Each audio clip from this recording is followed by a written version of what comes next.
The future of boating is here. Check out these super cool gliding and flying boats. I'm Kurt the CyberGuy, and I'll send you all the latest tech news straight to your inbox.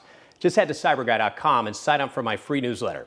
There are two new electric hydrofoils making waves in the water this year. First, meet the wave flyer Volare from Electronautic. Starting at about $50,000, this boat has seating for 2 people, built-in batteries, and a joystick control.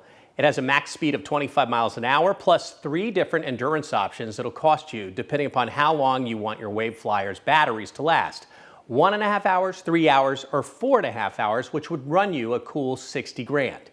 Electronautic has already revolutionized their original wave flyer, and they're hoping to begin deliveries of their hydrofoils this year. However, you can make a reservation today. They offer a smooth ride above the actual water as the watercraft auto-stabilizes, plus you'll have an even better ride knowing you're causing 0 emissions. Next, meet the C8 hydrofoil from Candela. This C8 comes in 3 versions, the Day Cruiser, Hardtop, or T-Top. They all offer a quiet ride that leaves a minimal wake like regular boats, plus it can handle rougher waves while still giving you a generally smooth ride.